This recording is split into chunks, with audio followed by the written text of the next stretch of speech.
जय हिंद साथियों। आशा करता हूँ आप सभी बहुत ही मस्त और ज़बरदस्त होंगे। सबसे पहले सभी साथियों को नमस्कार, जय श्री कृष्ण, राधे राधे, जय महाकाल। तो दोस्तों हम बात करेंगे आज की क्लास की। तो क्राउन का जो है, क्राउन पब्लिकेशन का जो है न्यू सेट है, जो हर हमेशा हम चाहते हैं कि हर बार जो है अलग अलग टाइप के बदल बदल के प्रैक्टिस सेट कराने का प्रयास करते हैं। और बात कर लेते हैं कि ये बिल्कुल न्यू है 2023 के बिहार दुर्गा एग्ज़ाम के पॉइंट ऑफ व्यू से बहुत ही महत्वपूर्ण हो सकते हैं। तो प्लेलिस्ट में जो है जो बहुत सारे प्रैक्टिस सेट पड़ा हुआ है अलग अलग प्रकाशन के। अगर आप नहीं देखे हैं तो ज़रूर जाके देखें। अगर पीडीएफ डाउनलोड करना चाहते हैं तो पीडीएफ भी आप डाउनलोड कर सकते हैं।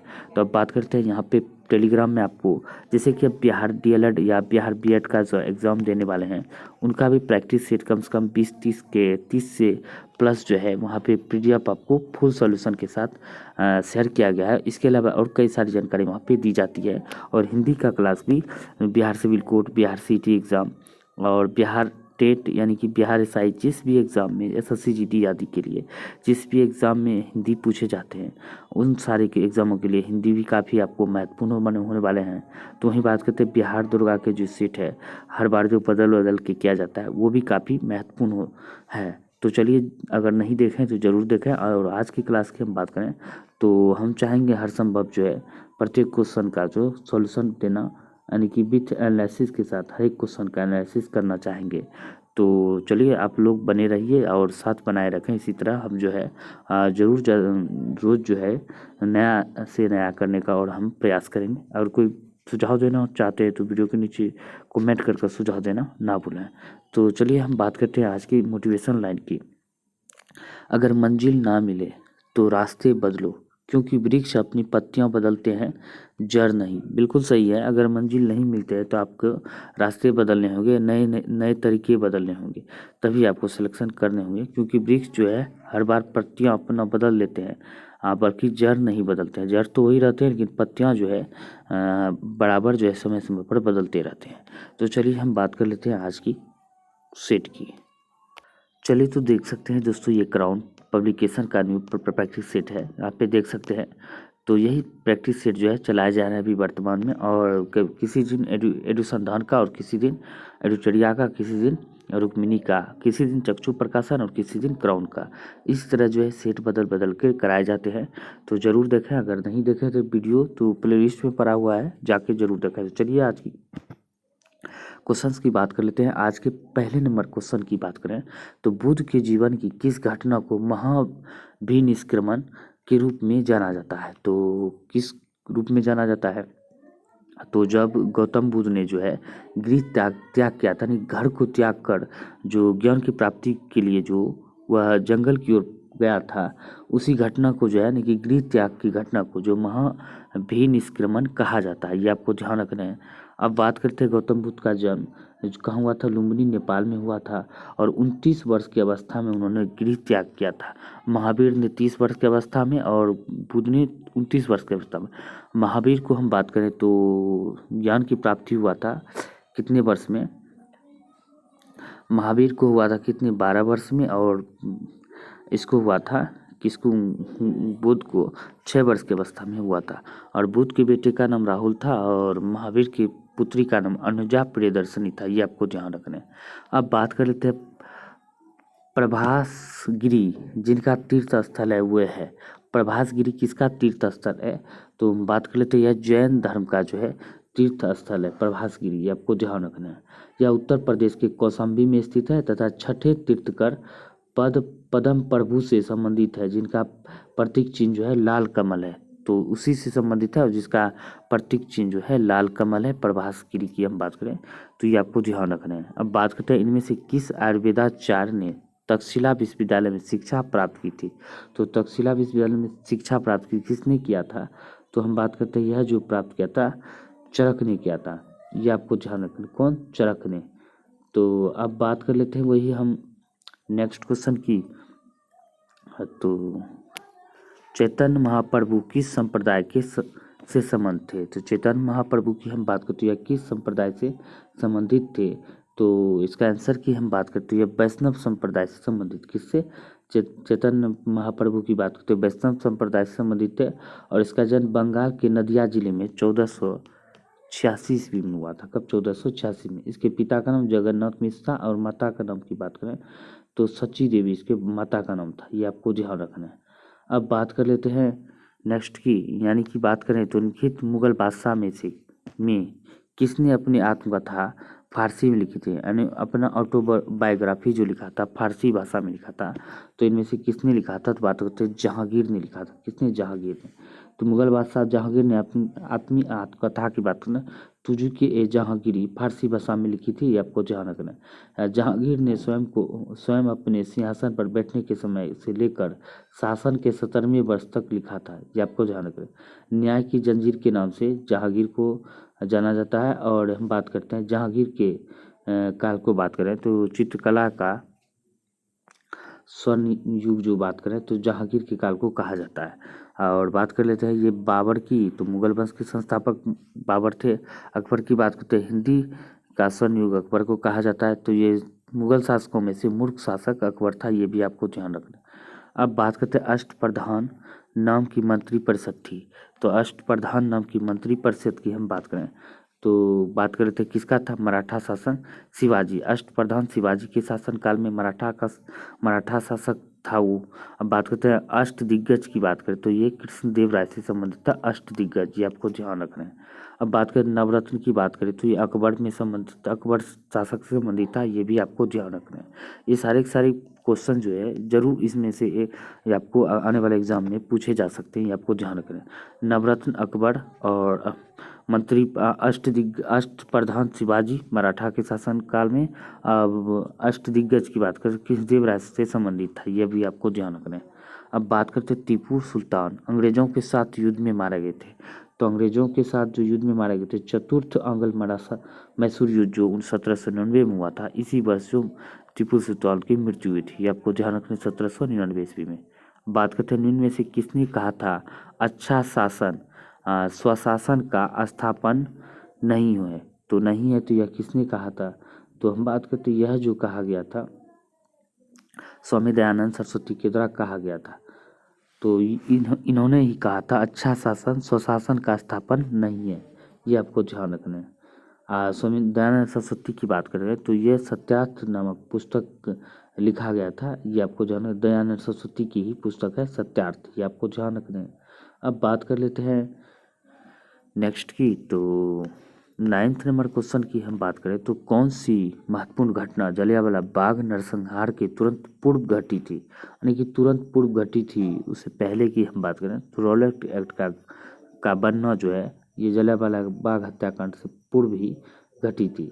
बात कर लेते हैं अब अमृतसर में जनरल डायर ने 13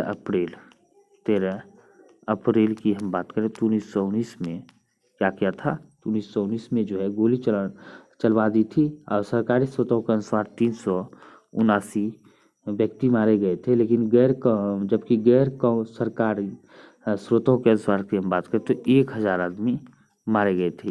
ये आंकड़ा था उस समय का। ये आपको ध्यान रखना है।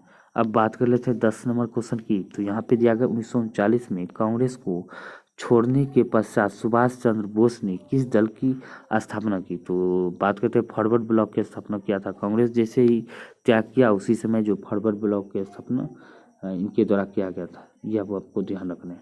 अब बात कर लेते हैं नेक्स्ट नंबर क्वेश्चन की, तो यहाँ पे दिया गया है किसके द्वारा भारत श्रीलंका से अलग होता है, यानी किसके द्वारा जो भारत श्रीलंका से अलग होता है? तो बात कर लेते हैं यह जो है पाक जलडमरूमत के द्वारा भारत श्रीलंका से अलग होता है।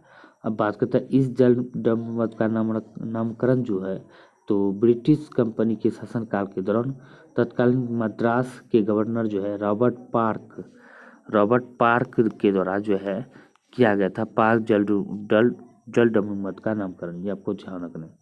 अब बात कर लेते हैं नेक्स्ट की, पाक की खाड़ी जो है पाक जलडमरूमत वहीं पे स्थित भारत श्रीलंका के बीच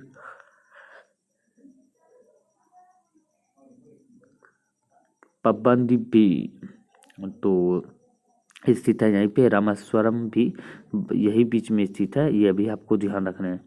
अब यहाँ पे दिया गया सूची 1 को सूची 2 से मिलान करने हैं। तो चलिए सूची 1 को सूची 2 से मिलान करना है। गारो खासी जनजाति की हम बात करते हैं, ये मेघालय में पाया जाता है, ये बिल्कुल सही है।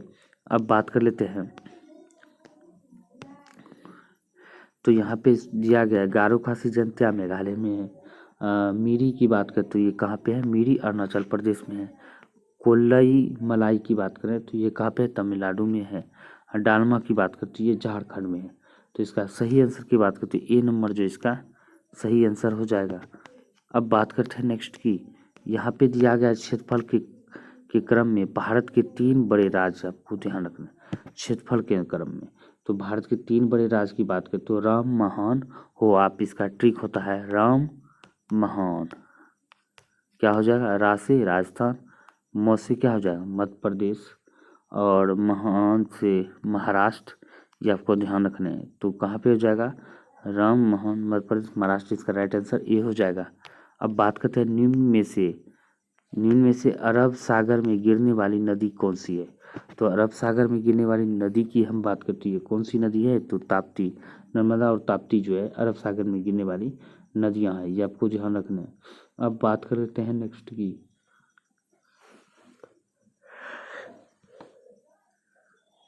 अब 15 नंबर क्वेश्चन की हम बात करें, भारत के उत्तरी मैदान में शीत ऋतु में वर्षा होती है। तो भारत के उत्तरी मैदान में हम बात करें शीत ऋतु में वर्षा पश्चिमी विक्षोभ के कारण होता है, राइट आंसर ए हो जाएगा। अब बात कर लेते हैं नेक्स्ट की, भाखड़ा नागल एक संयुक्त परियोजना है। तो ये स्थित है, भाखड़ा नागल जो संयुक्त परियोजना है ये कहाँ पे स्थित है, हरियाणा, पंजाब और राजस्थान में स्थित है, ये आपको ध्यान रखना है। तो इसको कैसे याद रखना है आपको, तो ऐसे भी याद रखने सकते हैं, हड़प, तो हड़प ह से हो गया हरियाणा, र से राजस्थान, प से पंजाब, इस तरह आपको याद रखने हैं। अब बात कर लेते हैं, यहाँ पे दिया गया है निम्नलिखित फसलों में से किसे हरित क्रांति का सर्वाधिक लाभ उत्पादन एवं उत्पादकता दोनों में हुआ है। तो हरित निम्नलिखित में से किसे हरित क्रांति के सर्वाधिक लाभ उत्पादन एवं उत्पादकता दोनों में हुआ है। तो इसका सही आंसर की हम बात करें तो गेहूं में हुआ है, ये आपको ध्यान रखना है।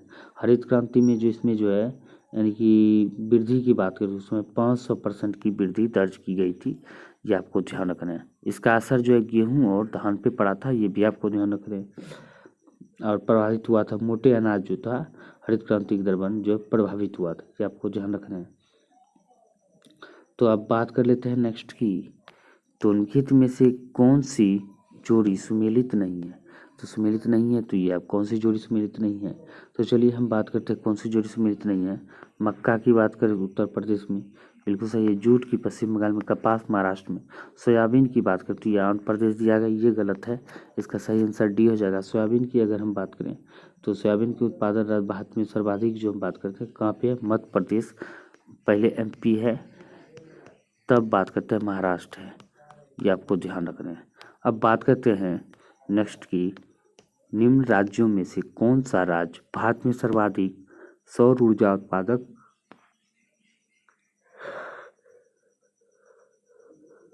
सौर ऊर्जा का उत्पादक है, तो यानी कि उत्पादन करता है, तो कौन सा राज्य है। तो चलिए हम बात कर लेते हैं सौर ऊर्जा का सर्वाधिक उत्पादन करने वाला राज्य की बात करें तो क्या हो जाएगा, कोयम्बटूर हो जाएगा, कोयम्बटूर यानी कि कर्नाटक हो जाएगा। तो क्या हो जाएगा, कोयम्बटूर यानी कि जो है सौर ऊर्जा का सर्वाधिक उत्पादन की बात करें तो कोयम्बटूर यानी कि कर्नाटक, और दूसरे नंबर पर तेलंगाना है, और तीसरे नंबर पर हम बात करें तो क्या है, राजस्थान। सौर ऊर्जा की हम बात करें तो भारत का स्थान की क्या हो जाएगा, और यानी कि तो सौर ऊर्जा के उत्पादन में भारत का विश्व में स्थान कौन सा है। तो भारत में अगर बात करें तो इसका जो कर्नाटक हो जाएगा, सौर ऊर्जा उत्पादन में भारत में पहले स्थान पर है। भारत में कौन सा सौर ऊर्जा, आप बात करते हैं पवन ऊर्जा की बात करें तो सर्वाधिक उत्पादन में हम बात करें तो क्या हो जाएगा, तो पवन ऊर्जा में ये शायद आंसर लगता है। तो चलिए इसका सही आंसर की बात करते हैं, ये बी नंबर सही आंसर है। सही लगता था, गलत था, मुझे पच नहीं रहा था, लेकिन इसका आंसर की बात करें तो 20 का सही आंसर हो जाएगा। अब बात कर लेते हैं भारतीय यानी कि सौर ऊर्जा में बात करें तो क्या हो जाएगा, ये तमिलनाडु। पवन ऊर्जा में हम बात करें तो तमिलनाडु जो है पहले स्थान पर है। पवन ऊर्जा में तमिलनाडु की बात करें पहले स्थान पर भारत में। और बात करते हैं ऐसे तो पहले राजस्थान आता था सौर ऊर्जा में, लेकिन अभी वर्तमान में कर्नाटक आ गया है, ये आपको ध्यान रखना है।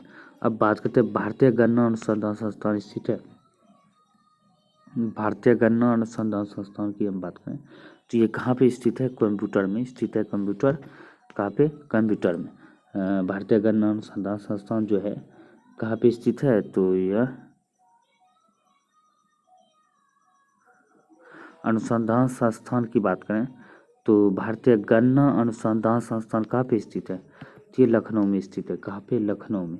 कब स्थापित हुआ था? 1952 में जो है इसका स्थापना किया गया था, ये आपको ध्यान रखने हैं।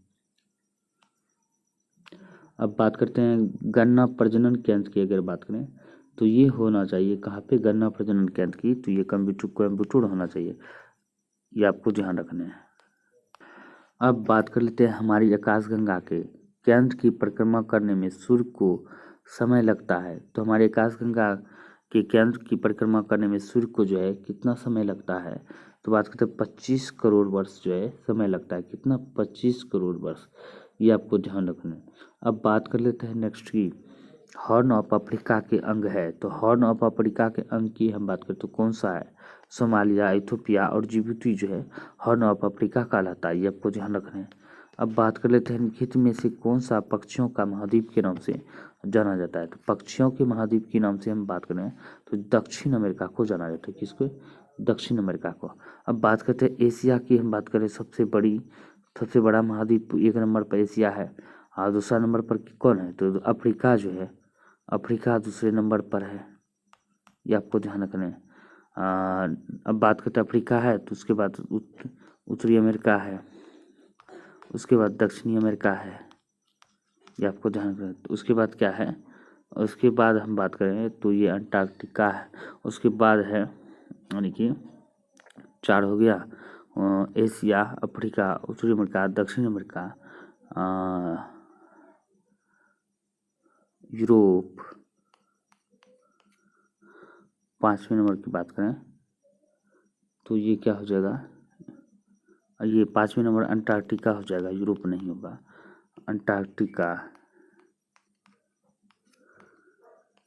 अंटार्कटिका और छठा की बात करें तो क्या हो जाएगा? यूरोप। और 7वें की बात करें तो ऑस्ट्रेलिया। इस तरह का क्रम जो है किया गया, ये आपको ध्यान रखना है। सबसे बड़ा महाद्वीप एशिया और सबसे छोटा ऑस्ट्रेलिया। अब बात कर लेते हैं भौगोलिक क्षेत्र की दृष्टि से जापान का सबसे बड़ा द्वीप कौन सा है? तो जापान का सबसे बड़ा द्वीप की बात करें भौगोलिक क्षेत्र की दृष्टि से तो होन्शु जो है सबसे बड़ा द्वीप है, ये आपको ध्यान रखना है। अब बात करते हैं सबसे बड़ा द्वीप होन्शु है जापान के भौगोलिक क्षेत्र के अंतर्गत 6000 से ज़्यादा द्वीप है। कितने? 6000 से भी ज़्यादा द्वीप है जापान में, ये आपको ध्यान रखना है। जिनमें से 5 सर्वाधिक बड़े द्वीप है तो होन्शु जो है सर्वाधिक बड़े द्वीप है। दूसरा सर्वाधिक बड़ा द्वीप की हम बात करें तो कौन सा है? होक्काइडो है, ये दूसरे नंबर पर है। अब बात करते हैं शिकोकू की, ये तीसरे नंबर पर सबसे बड़ा द्वीप है। क्यूशू की बात करते हैं तो ये बात करते हैं चौथे नंबर पर सबसे बड़ा द्वीप है, ये आपको ध्यान रखना है। होन्शु सबसे बड़ा, होक्काइडो दूसरा, शिकोकू तीसरा, चौथा की बात करते हैं क्यूशू द्वीप चौथा सबसे बड़ा द्वीप है। जापान को निप्पन का देश और सुकुमारों का देश कहते हैं, सूर्योदय का देश भी जापान को कहा जाता है। बात करते हैं 1946 में निर्मित अंतरिम सरकार में कार्यपालिका परिषद के उप सभापति थे। तो उप सभापति की बात करें तो कार्यपालिका के कौन थे? जवाहरलाल नेहरू थे। कौन थे? जवाहरलाल नेहरू। अब बात कर लेते हैं नेक्स्ट की निम्नलिखित में से किस राज्य को केंद्र सरकार द्वारा विशेष श्रेणी दर्जा कभी प्रदान नहीं किया गया? तो विशेष श्रेणी का दर्जा निम्नलिखित में से कभी प्रदान नहीं किया गया? तो बिहार को प्रदान नहीं किया गया, बाकी हिमाचल, जम्मू कश्मीर और सिक्किम को प्रदान किया गया, ये आपको ध्यान रखना है।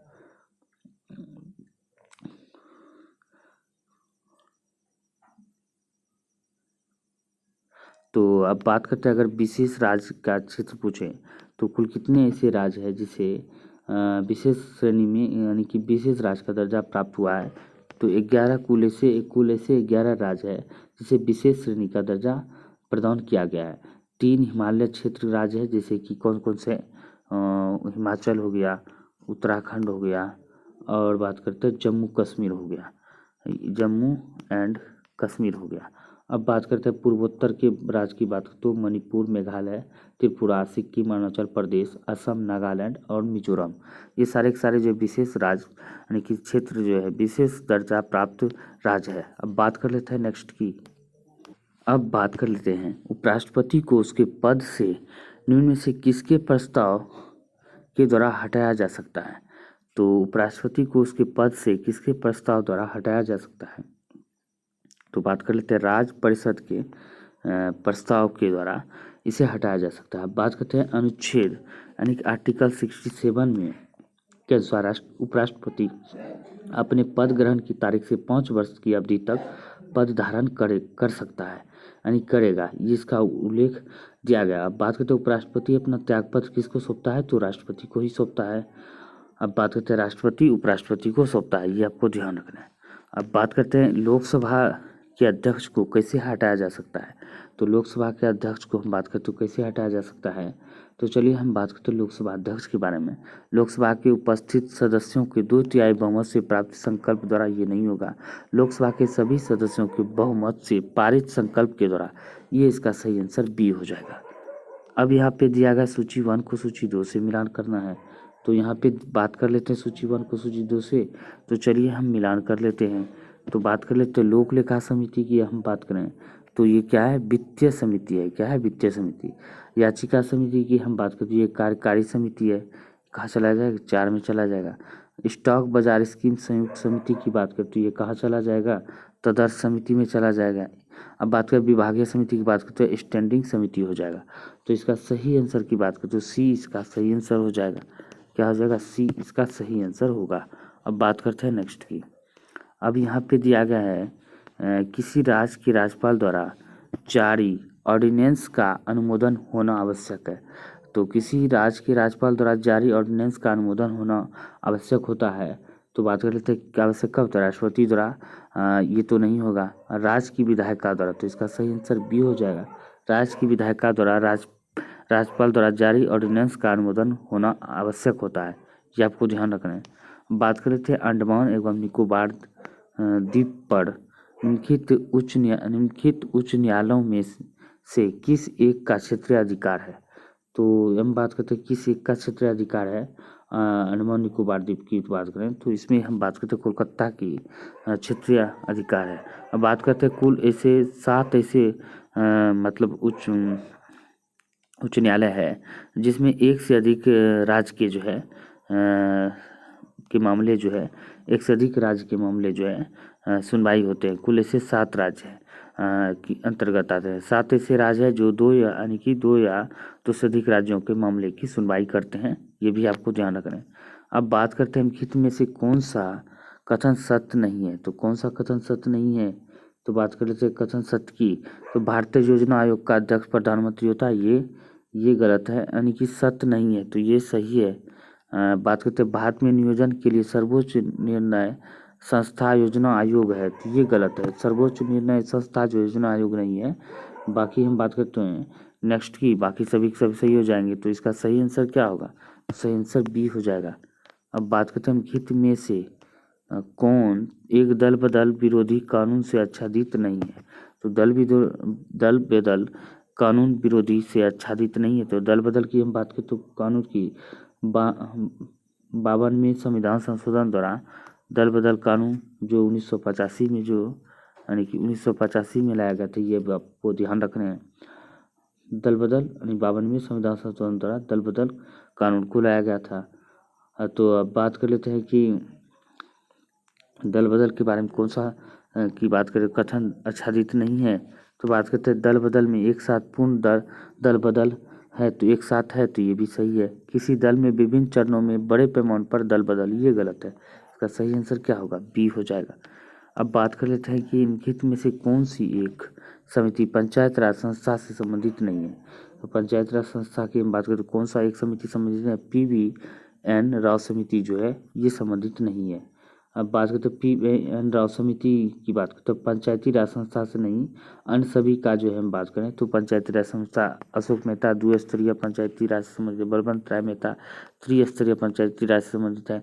एल वी सिंघवी समिति की बात करें तो यह भी पंचायती राज से संबंधित है। अब बात करते हैं अशोक मेहता समिति की हम बात करें तो इसका जो है गठन कब किया गया था, 1957 में किया गया था। बलवंत राय मेहता की समिति की बात करें तो 1977 में किया गया। और सिंघवी की बात करें तो 1986 में जो इस समिति का गठन किया गया था। ये भी आपको ध्यान रखना है।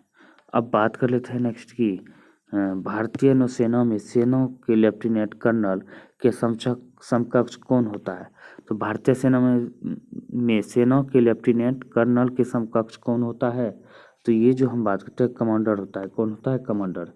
अब बात करते हैं जनरल, अगर थल सेना में जनरल होता है और वायुसेना में क्या होता है, एयर चीफ मार्शल होता है, एयर चीफ मार्शल, इसे शॉर्टकट हम लिख देते हैं।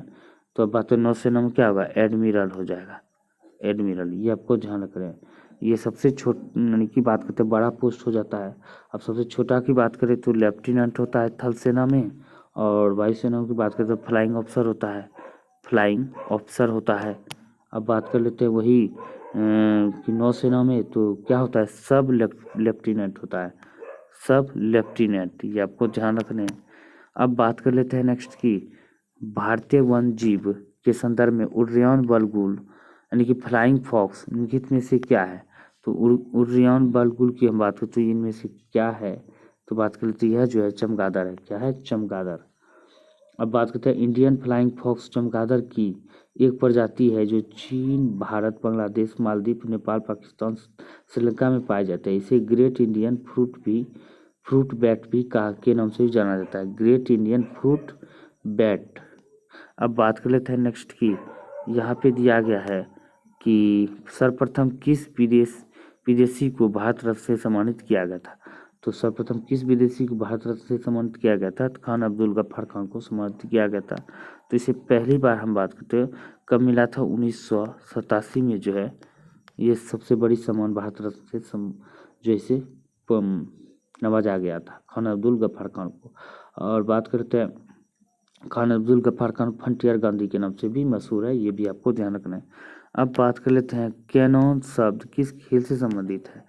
कैनन की बात करते हैं, कैनन एक कैमरा भी होता है जो फोटो खींचते हो, तो वो नहीं होता है। कैनन शब्द की हम बात करते हैं, ये शब्दावली किस खेल की है, तो स्नूकर की है। किसका, स्नूकर का जो है शब्दावली है। अब बात कर लेते हैं नेक्स्ट की निम्नलिखित घटनाओं पर ध्यान दें तथा उन्हें कालानुक्रम व्यवस्थित करें। तो कालानुक्रम की हम बात करते व्यवस्थित करने का, तो गरीबी हटाओ का नारा की हम बात करें तो ये कब दिया गया था, इंदिरा गांधी सरकार के द्वारा गरीबी हटाओ का नारा जो है कब दिया गया था, 1971 में दिया गया था, 1971 में। अब वही बात करते बैंकों का राष्ट्रीयकरण कब हुआ था, 1969 में हुआ था। हरित क्रांति की बात करते तो 1966 से 67 के बीच हुआ था, 1966-67 में हुआ था। अब बात कर लेते हैं आगे क्वेश्चन की, तो यहाँ पे अब दिया है कूट को आपको सजाने हैं, तो कूट को आपको मिलान करने तो क्या होना चाहिए, तो इसका सही आंसर बी हो जाएगा। अब बात कर लेते हैं नेक्स्ट की स्टेट ड्यूटी से आप क्या समझते हैं, यानी कि क्या समझते हैं। तो स्टेट ड्यूटी से आप क्या समझते हैं, तो बात कर लेते हैं स्टेट ड्यूटी की किसी व्यक्ति की मृत्यु के पश्चात उसकी संपत्ति के हस्तांतरित पर लगने वाला कर। तो हस्तांतरित पर लगने वाला कर की हम बात करें तो इसका आंसर की बात करें तो डी इसका सही आंसर हो जाएगा। अब बात करते हैं 10 वर्ष पहले दिव्या की उम्र नम्रता की उम्र की आधी थी। तो 10 वर्ष पहले दिव्या की उम्र नम्रता की उम्र की आधी थी, ठीक है। यदि आज दोनों की उम्र का अनुपात इतना है तो उनकी वर्तमान उम्र का अनुपात क्या, वर्तमान उम्र का योग क्या होगा। तो हम जैसे देख सकते हैं 3:4 दिया गया है। तो कहता है 10 वर्ष पहले दिव्या की उम्र नम्रता की उम्र की आधी थी।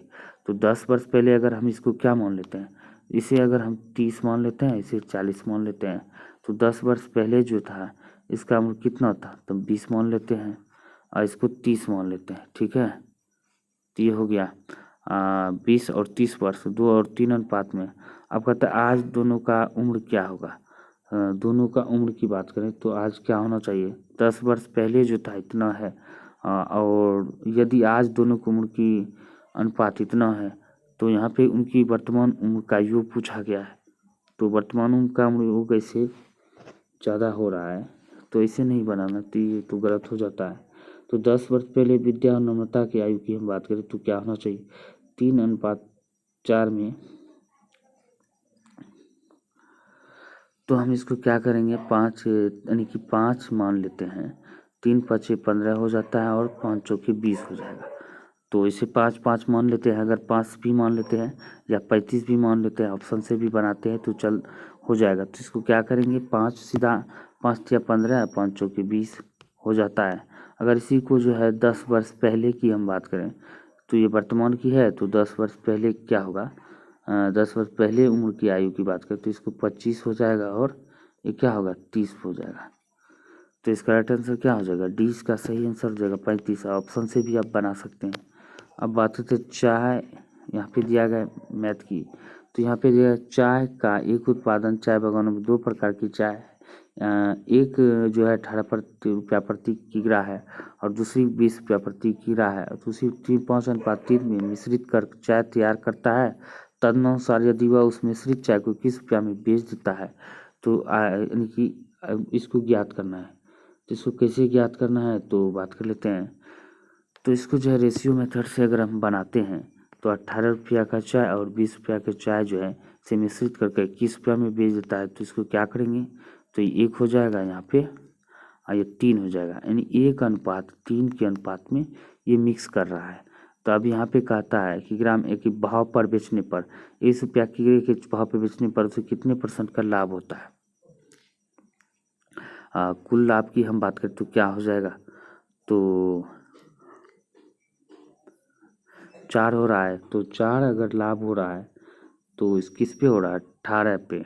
तो 4 और 18 1:3 पे होता है, तो 1 लाभ हो रहा है तो 3 पे, तो 1 पे कितना लाभ हो रहा है, 2 का 2 लाभ हो रहा है, तो 1 बटे कितना हो जाए, 1 पे 2 लाभ हो रहा है, तो 1 पे 2/1 गुने 100 तो कितना हो जाएगा, 200।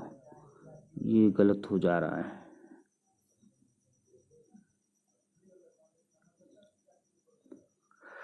तो रेशियो मेथड से यानी कि इसको 1 हो जाएगा और 18 3 1:3 में हो जाएगा। तो यहाँ पे कहता है 5:3 में मिश्रित करके चाय को बेचने पर 20% की चाय 5:3 चाय तैयार करता है 5:3 में, तो 1:3 रेशियो निकल जाता है। तो अब इसे क्या करेंगे, 5:3 में, तो यहाँ 3 हो गया, यहाँ 5 और 3 हो गया, तो 3 1 का 3 हो जाता है और इसमें क्या होता है, 4 का वृद्धि हो रहा है। तो 4 का वृद्धि किस पे होता है, 1 यानी कि 5 4। तो चलिए इस विधि से नहीं तो हम दूसरे विधि से बना लेते हैं। तो बात कर लेते हैं अब क्या करेंगे, तो यहाँ पे दिया गया है 18 रुपये प्रति किग्रा, तो यहाँ पे हम इसको क्या करेंगे, तो 5:3 में, तो 5 × 18 प्लस 3 × 20 तो कितना हो जाएगा, तो इसका हम बात करते हैं 5 90 हो गया, 20 60, इन दोनों को ऐड कर देंगे तो कितना निकल जाएगा, 150 निकल गया। तो अभी 150 को हम क्या करेंगे, तब यहाँ पे कहता है 20 रुपये प्रति किग्रा को हम क्या करेंगे, 5:3 में मिला देंगे, दोनों को ऐड कर देंगे तो कितना हो जाएगा, 8 20 × 8 कर देंगे 100, यानी कि 20 × 21 करेंगे। टोटल को हम बेच रहे हैं कितने, 8 × 21, यहाँ पे 21 में बेच रहे हैं तो 8 × 21 कर देंगे बराबर 168 हो जाएगा, 168 निकल के चलाएगा। अब 168 में क्या करेंगे, इसको घटा देंगे 150 को, तो 150 में घटा देंगे तो कितना निकल के चलाएगा, 18। अब कितना हो जाएगा, फिर 18 हो रहा है, तो अब 18 को हम बात करेंगे तो क्या करना है, तो 18 × 100 कितने पे हो रहा है, 150 पे, तो यहाँ 150 लिख देंगे। अब कटा देंगे तो कितना, 180 और 15 में भाग दे देंगे तो 12 निकल के चला आएगा। तो इसका आंसर क्या करें, 12, यानी कि डी इसका आंसर निकल के चला आएगा। अब बात करते हैं 15 व्यक्तियों को औसत आयु 32 वर्ष है, अगर 2 और व्यक्तियों को जोड़ दिया जाए तो औसत 3 वर्ष बढ़ जाता है। तो 15 वर्ष की व्यक्ति है, यानी 15 व्यक्तियों का औसत आयु 32 वर्ष है, अगर 15 जो इसका भी आयु उतना ही होता तो कोई फर्क नहीं पड़ता। तो बात करते हैं 32 वर्ष है 15 व्यक्तियों का, अगर 2 व्यक्ति का आयु जो है जोड़ दिया जाता है तो कितना हो जाता है, तो 35 होता है। तो 2 का व्यक्तियों का 17 कितना हो जाएगा, 17 गुने 2 व्यक्ति बढ़ रहा है तो 15 2 17 हो जाता है, कितना 3 वर्ष बढ़ जाता है, कितना हो जाएगा, तो इसमें 35 हो जाएगा। ठीक है, 17 गुने 35। तो इसको अब क्या करना है, तो इसको सबको गुना, यानी कि 32 गुने क्या करना है, 32 गुने पहले 15 कर लेने हैं। तो इस तरह भी आप निकाल सकते हैं, 32 गुने 15 कर लीजिएगा तो क्या हो जाएगा, तो 32 गुने 15 करने के बाद जो है तो 480 निकल के चला आएगा। 480 जब होगा, अब क्या होगा, 17 व्यक्तियों का औसत आयु बढ़ जाता है कितना, 3 से 32, 3 व्यक्तियों का बढ़ जाता है 2 व्यक्ति आने से, तो क्या हो जाएगा यहाँ पे 17 गुने 35। तो क्या हो जाएगा इसका आंसर, इसका 595 हो जाता है। तो अब इन दोनों को क्या करेंगे, तो 595 और 400 इतनों को क्या करेंगे, घटा देंगे। 595 और 480 की 89, तो 106 हो जाएगा। 106 को हम 2 से भाग 53 निकल चला आएगा, तो 20 का आंसर हो जाएगा। अब बात करते हैं, एक संख्या पहले 20% कम की जाती है और फिर उसी में कम की हुई संख्या को 20% वृद्धि की जाती है। पहले 20% जो क्या किया जाता है, तो इसमें क्या करता है, कम किया जाता है। तो 20 गुने 20 कर देंगे बटे 4 करेंगे, तो इसका आंसर क्या निकल के जाए, तो इसका आंसर 4% जो है निकल के चला आएगा। तो 4% जब निकल के चला आएगा तो कहता है एक संख्या को 20% कम की जाती है। तो इसे भी हम निकाल सकते हैं, एक संख्या को 20% कम किया जाता है तो 80 बटे क्या हो जाएगा, 100। अब कहता है फिर कमी हुई संख्या में 20 की वृद्धि की जाती है। तो अब क्या होता है, कमी हुई संख्या में 20 की वृद्धि फिर की जाती है। तो कमी हुई संख्या में बात करते हैं 20 की वृद्धि, ऐसे कट देंगे, 2/5 हो जाता है, इसे नहीं निकालना है। तो इसका जो मेथड की बात करें तो इसमें 100 यानी कि चूँकि बात कर लेते हैं क्या करना है, तो प्रतिशत की कमी करना है। तो 20 गुने ऐसे जो निकाल रहे थे पहले इसे कर देना, 20 गुने 20 बटे क्या हो जाएगा, तो 4 यानी कि 4, तो निकल के क्या आ गया 4। 20% की कमी कर जाती, प्रतिशत की कमी की जाती है तो हुआ, अब 20% की वृद्धि की जाती है। तो परिणामी संख्या मूल संख्या से 20 कम है तो मूल संख्या ज्ञात करें। तो ये हो गया। अब यहाँ क्या होता है, 4% बराबर क्या हो गया, 20 हो गया। तो 20 जब हो गया 4% बराबर, मूल संख्या आपको निकाल लेने हैं। तो मूल संख्या बराबर क्या हो जाएगा, तो मूल संख्या गुने 4 बटे 100 बराबर 20। तो क्या करना है, तो 20 हो गया तो 5 बराबर 500, यानी कि इसका आंसर की बात करें तो 500 इसका सही आंसर सी निकल के चलाएगा। अब यहाँ पे दिया एक व्यक्ति 4000 इतना गाड़ी जो इतना खरीदती है और 60 गाड़ियों का औसत मूल्य 500 बेच देता है। तो इसका भी आंसर क्या होगा, 500 गुने अगर हम करेंगे तो 60 कर देंगे तो कितना निकल के चलेगा, 30,000। 30,000 निकल के चलेगा। 40,000 में जो है 30,000 घटा देंगे तो क्या हो जाएगा, 10,000। 10,000 हो गया। अब यहाँ पे क्या करें कर रहा है, तो शेष गाड़ियों का औसत ज्ञात करें। तो यहाँ पे दिया गया शेष गाड़ियों का औसत क्या होगा, इसमें 60 गाड़ियों की औसत मूल्य 500 रुपये से, तो शेष गाड़ियों की औसत, तो इसमें क्या कितना गाड़ी बचा अब 40। तो 10,000 में 40 से भाग दे देंगे तो 250 इसका सही आंसर, यानी कि 20 का सही आंसर निकल के चला है।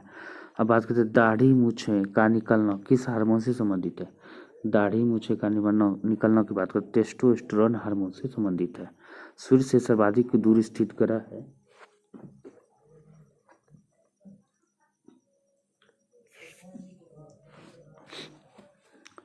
तो सूर्य से सर्वाधिक दूर स्थित ग्रह की हम बात करें तो वरुण ग्रह है, ये आपको ध्यान रखना है।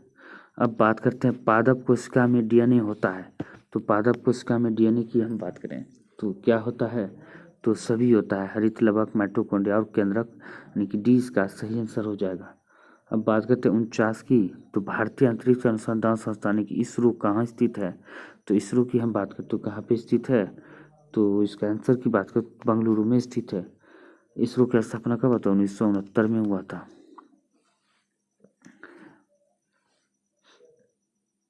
अब बात कर लेते हैं नेक्स्ट की, भू अस्थायी उपग्रह पृथ्वी के चारों ओर चक्कर लगाता है। तो चारों ओर चक्कर लगाता है, 24 घंटा लगाता है। निम्नलिखित में से कौन सा सदिश राशि है? तो सदिश राशि की बात करें, संवेग जो सदिश राशि है, बाकी सभी अदिश राशि है। प्राथमिक रंग की हम बात करें तो क्या हो जाएगा? तो लाल हरा नीला प्राथमिक रंग होता है। अब बात करते हैं सेलुलर और मोलिकुलर जीव विज्ञान केंद्र कहाँ स्थित है? तो यह बात कर लेते हैं कहाँ स्थित है। तो यह जो हैदराबाद में स्थित है। अब वही बात कर लेते हैं नेक्स्ट की, यहाँ पे मनुष्य का वैज्ञानिक नाम क्या होगा? तो मनुष्य का वैज्ञानिक के नाम की हम बात करें तो होमोसेपियंस हो जाता है। हम मेढक की बात करें तो रना टिग्रिना जो है मेढक का होता है।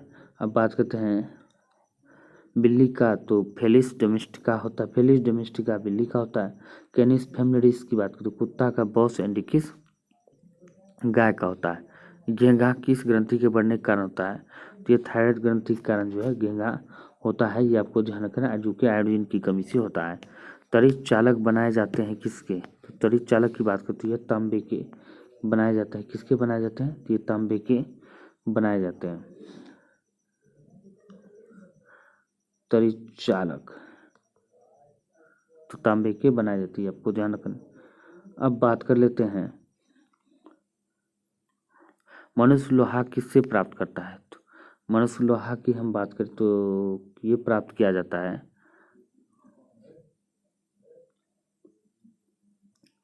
मनुष्य जो हम बात करते हैं लोहा की प्राप्ति पनीर मछली दूध पालक है। तो इसका राइट आंसर की हम बात करें तो ये जो प्राप्त कर लेता है, यानी कि लोहा की बात करें तो पालक से लोहा प्राप्त करता है। हरी साग सब्जी से लोहा प्राप्त करते हैं। अब बात करते हैं आवर्त के नियम की खोज किसने किया था?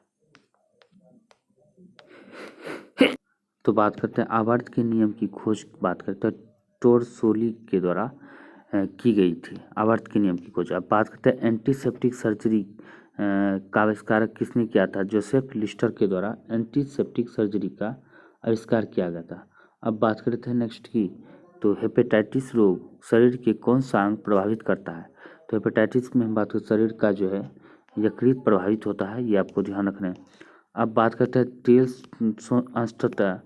तेल अंशतः भरा हुआ तेल का एक टैंकर समतल सड़क पर आगे की ओर एक समान त्वरण से जा रहा है तो तेल का मुक्त पृष्ठ होगा। तो मुक्त पृष्ठ की हम बात करें तेल का, तो ये क्या होगा? तो इसका राइट आंसर की बात करें तो परवलय वक्र का आकार लेगा। क्या होगा? परवलय वक्र का आकार लेगा। निम्नलिखित हम बात करते कौन सा सम्मिलित नहीं है? तो सम्मिलित नहीं है तो बात करते कौन सा है? टाइगर रिजर्व का और राज की हम बात करते उसमें आपको करना है। तो बात करते हैं अमराबाद टाइगर रिजर्व की बात करें तो काफ़ी स्थित है। तो अमराबाद टाइगर रिजर्व हम बात कर लेते हैं, तो यहाँ पे हम बात करें तो सम्मिलित नहीं है, तो ये सही है, तेलंगाना में है। पाखोई टाइगर रिजर्व की बात है अरुणाचल प्रदेश में, ये भी सही है। औरंग टाइगर रिजर्व की बात है असम में, ये भी सही है। सरिस्का टाइगर रिजर्व की बात करें तो पश्चिम बंगाल दिया, ये गलत है। ये कहाँ पे है? राजस्थान में स्थित है। कहाँ पे? राजस्थान में। हम बात करें नमामि गंगे कार्यक्रम किस वर्ष शुरू किया गया था? तो नमामि गंगे कार्यक्रम की हम बात करते हैं, यह शुरुआत हुआ था 2000 कब? नमामि गंगे की बात करें ये 2013 में शुरुआत किया गया था, शुरू हुआ था कार्यक्रम 2013 हुआ था कि कब हुआ था? ये सॉरी 13 नहीं होगा, ये 14 में हुआ था शुरू। कब? 14 में। प्रधानमंत्री मोदी जिस समय आए थे मोदी जी, तब उसी समय जो है इसका शुरुआत किया गया था। अब बात करते हैं रसायन उद्योग में कौन सा तेजाब मूल रासायनिक माना जाता है? तो कौन माना जाता है? H2SO4 यानी कि सी इसका सही आंसर हो जाएगा। अब बात करते हैं सूची 1 को सूची 2 से मिलान करने हैं, तो यहाँ पे दिया गया मॉर्फिन की बात करें तो मॉर्फिन किस में चला जाएगा? मॉर्फिन एनाल्जेसिक में चला जाएगा। कहाँ पे एनाल्जेसिक है? तो एनाल्जेसिक की बात एक का सी में हो जाएगा। सोडियम की बात करें तो किस में हो जाएगा? तो ये केरोसिन, सोडियम की बात होती है केरोसिन तेल में रखा जाता है। बेरिकम की बात करते हैं इसको एंटीसेप्टिक में रखा जाता है और जर्मन सिल्वर को मिस धातु रखा जाता है। इसका आंसर की बात करें इसका आंसर डी हो जाएगा, सही आंसर डी हो जाएगा। अब बात करते हैं नेक्स्ट की, अब बात करते हैं ब्रिटेन के प्रधानमंत्री पद से इस्तीफा निम्न में से किसने दे दिया था? ब्रिटेन के प्रधानमंत्री पद से निम्न में से किसने इस्तीफा दे दिया था? तो बात करते हैं इनमें से इधर तो कौन दिया था? तो बात करते हैं यह जो बोरिस जॉनसन ने दिया था। ये आपको ध्यान, वर्तमान में ब्रिटेन के प्रधानमंत्री कौन है? ऋषि सुनक है। ये आपको ध्यान रखने।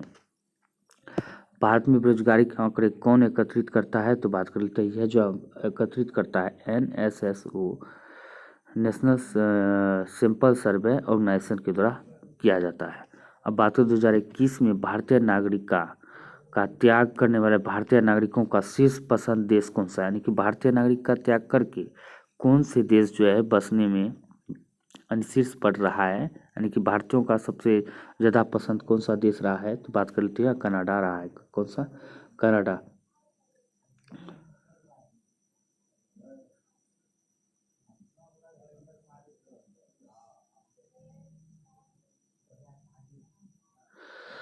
तो ये बात करते हैं भारत कनाडा नहीं रहा था। ये जो बात करते हैं अमेरिका की, तो सर्वाधिक पसंद की बात करते हैं अमेरिका रहा था, यानी कि सर्वाधिक पसंद अमेरिका रहा था। भारतीयों की पसंद की बात करें तो अमेरिका जो है नागरिकों, तो लगभग आधे भारतीयों के साथ अमेरिका शीर्ष पसंद था, जो कि अमेरिका नागरिक बनना पसंद करते थे। अमेरिका के बाद भारतीयों ने ऑस्ट्रेलिया, कनाडा और यूके की नागरिकता प्राप्त करना पसंद करता है। शीर्ष पर अमेरिका रहा था। अब बात करते हैं भारत को किस वर्ष ICC महिला क्रिकेट एक दिवसीय विश्व कप के मेजबान के रूप में चुना गया? तो यह किस वर्ष चुना गया है? तो बात कर लेते हैं यह जो चुना गया है 2025 के लिए चुना गया है। अब बात कर लेते हैं भारत का कौन सा राज्य रागी का अग्रणी उत्पादक है? तो रागी का अग्रणी उत्पादक की बात करती है कौन सा है? कर्नाटक है। अब बात कर लेते हैं नेक्स्ट की। अब बात करते हैं हाल ही में नेशनल स्टॉक एक्सचेंज के प्रबंध निदेशक और CEO के रूप में किसे नियुक्त किया गया है? तो यह नियुक्त किया गया आशीष कुमार चौहान को नियुक्त किया गया। अब बात करते हैं राष्ट्रमंडल खेल 2022 में भारत के लिए स्वर्ण पदक जीतने वाले अंचिता सिल्वी किस खेल से जुड़ी है? तो किस खेल से जुड़ी हुई है? यह भारोत्तोलन से जुड़ा हुआ है। अब बात करते हैं मुस्लिम महिला अधिकार दिवस कब मनाया जाता है? तो मुस्लिम महिला अधिकार दिवस 1 अगस्त को मनाया जाता है। अब बात कर लेते हैं नेक्स्ट की। किस भारतीय क्रिकेटर ने क्रिकेट के सभी प्रारूपों से संन्यास की घोषणा की है? तो संन्यास की घोषणा की बात करते हैं यह सुरेश रैना ने कर दिया है।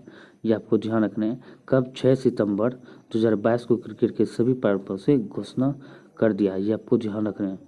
अब बात कर लेते हैं किस संस्था ने कोविड-19 संबंधित भारत का पहला नेजल वैक्सीन विकसित किया है, जिसे DCGI की मंजूरी मिली है? तो यह बात कर लेते हैं तो भारत बायोटेक के द्वारा ये विकसित किया गया नेजल वैक्सीन। केंद्रीय मंत्रिमंडल यानी कि अगस्त 2022 में प्रधानमंत्री आवास योजना को किस वर्ष तक जारी रखने की मंजूरी दी है? तो यह हम बात करते हैं प्रधानमंत्री आवास योजना की किस वर्ष जारी करने की घोषणा की है? तो बात कर लेते हैं 2024 तक जारी रखने की घोषणा की है। अब बात कर लेते हैं किस कंपनी ने दूसरी पीढ़ी का एथेनॉल प्लांट विकसित किया है, जिसका हाल ही में उद्घाटन किया गया? तो यह उद्घाटन कहाँ पे किया गया? तो रिलायंस कंपनी द्वारा किया गया। ये आपको ध्यान रखना है। अब बात कर लेते हैं कौन सी फार्मा कंपनी भारत का पहला सर्वाइकल कैंसर वैक्सीन लॉन्च करेगी? तो सर्वाइकल कैंसर वैक्सीन की बात करें तो यह जो सीरम इंस्टीट्यूट ऑफ इंडिया द्वारा लॉन्च किया जाएगा। मिखाइल गोर्बाचेव जिनका 91 वर्ष की उम्र में निधन हो गया, तो किस देश के थे? तो यह बात करते हैं यह किस देश के थे? तो रूस के थे। कहाँ के? रूस के। अब वही बात कर लेते हैं नेक्स्ट की। हाल ही में खबरों में रही लिंथोई चनबम किस खेल से जुड़ी हुई है? तो लिंथोई चनबम की बात करें तो यह जो है जूडो से जुड़ी है। किससे? जूडो से।